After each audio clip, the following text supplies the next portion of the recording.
কেমন আছো বন্ধুরা তোমরা সকলে? গতকাল জানো তো জি বাংলা এসেছিল আমাদের কমপ্লেক্সে।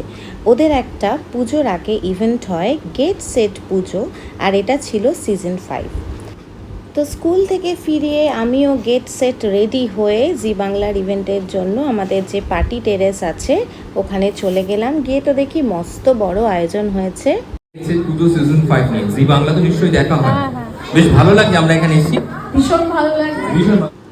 জি বাংলার সাথে অনেকগুলো কো স্পন্সর ছিল, যেরকম সানরাইজ, তারপরে লাল বাবা, পিতাম্বরী, ডায়না সোপ, আদি ঢাকেশ্বরী, এবং প্রত্যেকটা স্টলে ওরা আলাদা আলাদা বেশ কিছু ইভেন্টস মানে গেমসের ইভেন্টস রেখেছিল। সেই ইভেন্টসগুলো পার্টিসিপেট করলে জিতলে পরে প্রাইজ ছিল। এই এখন আপনাকে চটপট করতে হবে। একটা কয়েন রেডি করেছি, দুটো রেডি করেছি, তিনটে কয়েন, চারটে এবং বাকি রয়েছে। আপনার জন্য কিন্তু সময় এখনো রয়েছে। এই পাঁচটা আছে তো রে? হ্যাঁ আছে। আপনার পুরো খেলাটা কমপ্লিট করতে সময় লেগেছে। তো আমিও এক এক করে ইভেন্টসগুলোতে পার্টিসিপেট করতে লাগলাম।